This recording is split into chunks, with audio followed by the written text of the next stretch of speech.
తాకట్లో ఉన్న బంగారాన్ని విడిపించి ఆ రోజున మార్కెట్ ధర కట్టి మిగిలిన డబ్బును మీకు అందిస్తుంది కొమ్మూరి గోల్డ్. మీరు డిపార్ట్మెంట్కి వచ్చినప్పుడు రెడ్ బుల్లెట్ వేసుకొని వెళ్తుంటే ఆ సౌండ్కి ఒక రెస్పెక్ట్ ఒక భయం ఏదో రకంగా ఉంటుంది. ఇప్పుడు క్రమేపీ అసలు మీరు అన్నారు బుల్లెట్లు అందరూ వాడుతున్నారు. ఇప్పుడు పోలీసులు కాదు, క్రిమినల్స్ కూడా వాడుతున్నారు. ఇటువంటి జనరేషన్ మారబట్టి ఆ పోలీసుల మీద భయం పోయిందా, లేదు ఇప్పుడు జనరేషన్ మారిపోయి వీళ్ళందరికీ పోలీసులు అంటే ఏమన్నా ఏంటి వాడికి తేడా ఏంటి, నాకు వాడికి తేడా ఏంటి, వాడు ఒక యూనిఫామ్ వేసుకున్నాడు యూనిఫామ్ వేసుకోలేదు అని చూపించడానికి కారణం ఏమనుకోవచ్చు? అంటే పబ్లిక్లో మంచి అవేర్నెస్ వచ్చింది, బాగా ప్రతి ఒక్కరు చదువుకున్నారు, ప్రతి ఒక్కరికి వారి యొక్క హక్కుల గురించి తెలుసు, ప్రాథమిక హక్కుల గురించి తెలుసు. మనం ఎందుకు ఒకరికి భయపడాలనే ఫీలింగ్లో పబ్లిక్ ఉన్నారు.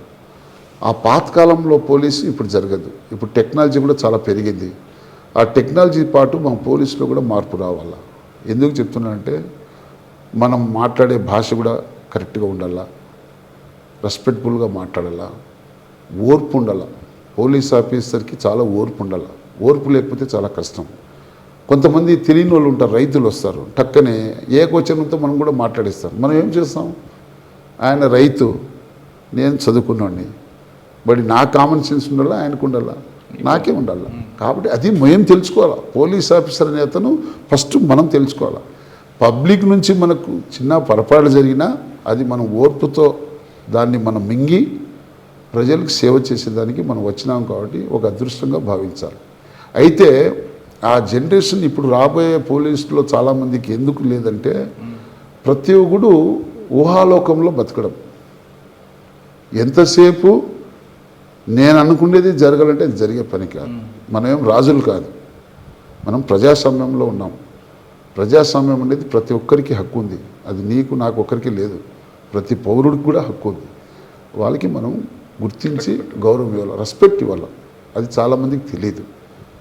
అది అందులో చాలామంది పోలీసుతో ఫ్రెండ్ సర్కిల్గా ఉండేవాళ్ళు కావచ్చు, పోలీసులతో బంధువు ఉండే వాళ్ళకే పోలీసులు బాగా తెలుసు. జనరల్ పబ్లిక్ పోలీసులు తిట్టుకుంటారు. ఎవరు కూడా నేను ఒకసారి ఇది కడపలో అట్టాడి బాపూజీ సార్ ఉన్నప్పుడు, ఎస్పీ గారు ఉన్నప్పుడు నాకు రామన్జీ నువ్వు ఒక 1 month హై స్కూల్లో పోయి క్లాసెస్ చెప్పాలని చెప్తే నేను ఒక 40 జెడ్పీ హై స్కూల్లో ప్రోగ్రామ్ కండక్ట్ చేసి చెప్పిన. ఎవరు ఏం చూసినా ఫస్ట్ ఏమనంటే పోలీసు వాళ్ళకి ఏమంటే కరప్షన్ అంటారు. అది జనరల్, అది ఒక అలవాటు, ఊతుపదంగా అలవాటు పడిపోయింది పబ్లిక్లో. కానీ పోలీస్ డిపార్ట్మెంట్కి ఒక మైనస్ ఎక్కడుందంటే వసతులు తక్కువ, ప్రజలకు సేవ చేయాలా. ఒక మిస్సింగ్ కేసు వచ్చింది అనుకో, మిస్సింగ్ కోసం కేసు కోసం పోవాలంటే దానికి అన్ని వెహికల్, దాని ఖర్చులు అన్నీ ఉంటాయి కదా. దానికి ఎవరు సపోర్ట్ చేయరు. ఎవరు చెప్పాలా, ప్రజలే పోయాల. ఆ ఒత్తిడి పోలీస్ డిపార్ట్మెంట్ వల్ల ప్రజలకి ఇబ్బందిగా ఉంది. దానివల్ల కేసులో గవర్నమెంట్ సపోర్ట్ చేస్తుంది కదా, మీ రేడియో మెసేజ్ అని లేదా అవన్నీ మనం ఒక ఆఫీసర్గా నేను కామెంట్ చేయకూడదు. ఎందుకంటే ఎవరి బాధలు వాళ్ళకు ఉన్నాయి డిపార్ట్మెంట్లో. మందంతా చిన్న ప్రాణం మంది, పెద్దల గురించి మనకు అవసరం లేదు. ఎందుకంటున్నా అంటే ఆ టెక్నికల్ ప్రాబ్లం ఉంది మెజార్టీగా. అందుకే పోలీస్ డిపార్ట్మెంట్కి పబ్లిక్లో మైనస్ అంటే అదే కారణం. ఓకే, ఫైనల్గా చెప్పండి, పోలీస్ డిపార్ట్మెంట్ రావాలనుకున్న వాళ్ళకి మీరు ఇచ్చే మెసేజ్ అంటే సాధారణంగా పోలీస్ డిపార్ట్మెంట్కి వెళ్తే డబ్బులు వస్తాయి, పవర్ని ఎంజాయ్ చేయొచ్చు అని కొంతమంది భావిస్తారు. కొంతమంది నిజంగానే సిన్సియర్గా పబ్లిక్ సర్వీస్ చేద్దామని వస్తుంటారు. కానీ సర్వీస్ చేద్దామని వచ్చిన వాళ్ళకి వాళ్ళ ఫ్రెండ్స్ అందరూ కూడా యూఎస్లో సెటిల్ అయిపోయి డబ్బులు లక్ష సంపాదిస్తారు. ఇక్కడికి మాత్రం ఈయనకి ₹1,00,000 రావడానికి చాలా కష్టపడుతుంటాడు. ఆయనలో ఒక నెగిటివ్ మైండ్ సెట్ వస్తుంది, పోలీస్ డిపార్ట్మెంట్ ఎందుకు వచ్చాను రా. ఈ మైండ్ సెట్తో వచ్చిన వాళ్ళకి మీరు ఏం చెప్తారు? పోలీస్ డిపార్ట్మెంట్లో మెయిన్ ప్రాబ్లం ఎక్కడంటే పని ఒత్తిడి ఎక్కువ ఉండడం. అవునండి, 24/7 ముందు తెలుసుకొని రావాలి కదా. అది తెలుసుకొని రావాలంటే వాడు అదే ఇష్టపడి రావాలా. ప్రజలకు సేవ చేయాల, నేను నా సర్వీస్ అంటే నా మొత్తం నా లైఫ్ ప్రజలకు సేవ చేయాలనే ఒక మోటివేట్తో రావాలా. మనిషికి పేషెన్స్ కూడా చాలా అవసరం, ఓర్పు లేకపోతే కష్టం. ఇప్పుడు మనం జర్నీ చేస్తూ ఉంటాం, మన జర్నీలో ఎన్నో కష్టాలు రావచ్చు, ఎన్నో ఇబ్బందులు రావచ్చు, ఎన్నో సమస్యలు రావచ్చు, మంచి కూడా జరగచ్చు. అది మన చేతుల్లో లేదు. మంచిది వచ్చినప్పుడు ఏ విధంగా ఆనందపడతామో చెడు జరిగినప్పుడు కూడా దాన్ని ధైర్యంగా ఎదుర్కోవాలి. అప్పుడే మనం సక్సెస్ అవుతాం. అట్లా లేని వాళ్ళు చాలామంది అనారోగ్యంతో బాధపడి మా పోలీసులు చాలామంది టెన్షన్తో సరే డిపార్ట్మెంట్ రావాలనుకుని ఏం చెప్తుంటారు మీరు? రమ్మంటారా లేదా ఈ 24/7 పోలీస్ డిపార్ట్మెంటు నేను నా 31 సంవత్సరంలో ఒక చిన్న ఎగ్జాంపుల్ చెప్తా. నేను దూర్ ఎస్ఐగా ఉన్నా 99లో. ఒక జిల్లా జడ్జి గారు నా బార్డర్ అంటే పక్కనే రాజపాలెం మండలం ఉంది, దూర్ మండలంకు బార్డర్లో అతనికి ఒక 40 ఎకరాల పొలం ఉంది. ఆయన పొలం పక్కనే 6 ఎకరాల పొలం ఒక ముస్లిమ్స్ అతనికి ఉంది. ఈ 6 ఎకరాల్లోనే బోర్ వేస్తే బోర్ నీళ్ళు 3.5 ఇంచు నీళ్ళు వచ్చింది, బోర్ పడింది. ఇతను 40 ఎకరాల పొలంలో ఎన్ని 5-6 బోర్లు వేసినా ఎక్కడ కూడా నీళ్లు పడలేదు ఆయనకి. నీళ్ళు పడకపోతే అతను జడ్జిగా సివిల్ కేసు వేసుకుంటే అది 5 ఏళ్ళు కావచ్చు 6 ఏళ్ళు కావచ్చు. కానీ ఆయన నన్ను ఫోన్ చేసినాడు, అప్పుడు సెల్ ఫోన్ లేవు, ల్యాండ్ ఫోన్. బాబు నేను జడ్జి మాట్లాడుతున్నాను, నాకు చిన్న ఇష్యూ ఉంది, దాన్ని సాల్వ్ చేయాలంటే అయితే మీరు రాండి సార్ అన్నా. నేను జిల్లా జడ్జి అన్నాడు. సార్ ఎవరైనా బాధితుడే, మీరు వస్తే నేను ఆయన పిలిపిస్తా, నేనైతే మీ దగ్గర రాలేను కదా అని చెప్పిన. ఆయన కొంత ఇన్సల్ట్గా ఫీల్ అయినాడు. తర్వాత అర్థం చేసుకున్నాడు. చేసుకున్న తర్వాత వచ్చినాడు. వస్తే నేను కూడా మంచిగా రిసీవ్ చేసుకొని ఛాయ్ తెప్పించిన, ఛాయ్ది రైతుని పిలిపించిన. అతను మొండోడు, వినలేదు. 2 టైమ్స్ పిలిపించిన, వినలేదు. 3వసారి ఆయన కూడా మంచిగా చెప్పి, ఒరే తమ్ముడు ఎందుకు కోప్పడతావు, ఆయన ఏముంటాడు నీళ్ళు అడుగుతున్నాడు, ఏదో చెట్లు వేసుకోవాలా, నీళ్ళు చెట్లు, నీకు దాని రెంట్ కట్టిస్తాను నేను, నువ్వు ఎందుకు ఫీల్ అవుతావు, నువ్వు మంచిగా ఉన్నావు అనుకో నువ్వు హ్యాపీ, ఆయన హ్యాపీ. అదే మీ మధ్యలో శత్రుత్వం పెంచుకున్నావు అనుకో అది ఏమైనా జరగవచ్చు, అది భవిష్యత్తులో ఏమైనా జరగవచ్చు, దాన్ని మనము ఆన్సర్ చేయలేము అని చెప్తే అప్పుడు ఆయన విన్నాడు. అట్లా ఆయనకి నెలకు ఇంత డబ్బు కట్టేటట్లు జడ్జి గారు అట్లా నీళ్ళు ఇప్పించిన. అప్పుడు ఆయన సెకండ్ టైం వచ్చినాడు జడ్జి. వచ్చి నాకు థ్యాంక్స్ చెప్పి ఇప్పుడు ఫ్రూట్స్ ఏవో తెచ్చి ఇచ్చి, అంటే నేను ఎందుకు ఈ మాట చెప్తున్నానంటే ఒక పోలీస్ ఆఫీసర్కి ఉంటాయి. మనం ఎన్ని చట్టాలు ఎన్ని రకాలు మాట్లాడుకున్నా కొన్ని simple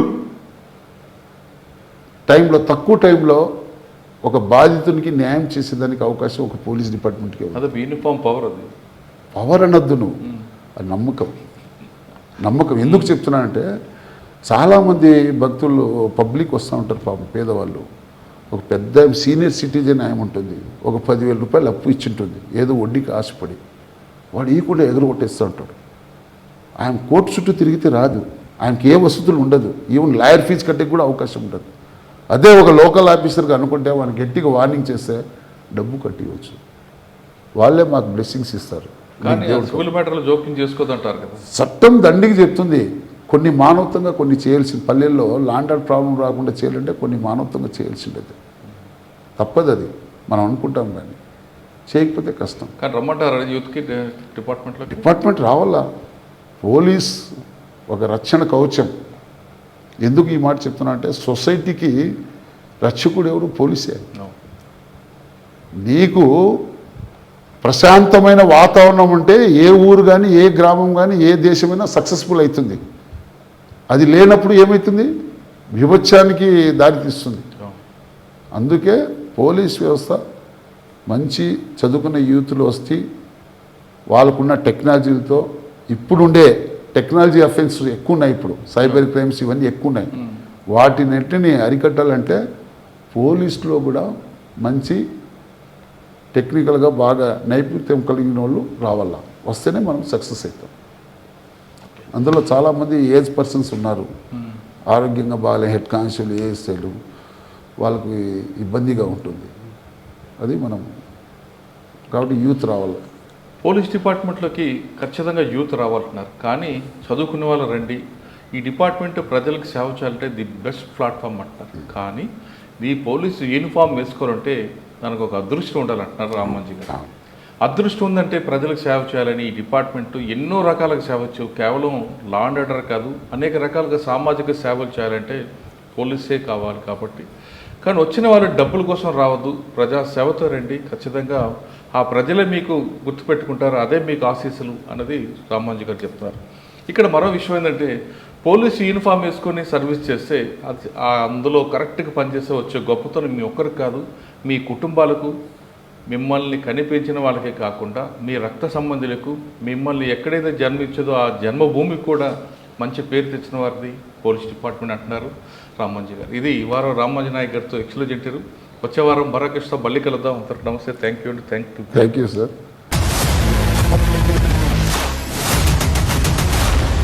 I dreams this police diaries is something very, very valuable towards that. I must really appreciate Murali, your insights. I dreams founder and CEO చిన్న వాసుదేవ్ రెడ్డి గారితో మురళీధర్ క్రైమ్ స్టోరీస్ చాలా ఫేమస్ అయిపోయినాయి. And we did this good. Gautam Savan garu and Sajjan sir. Good. Well done. I congratulate him for doing so well. And I congratulate him, his boss also. So well.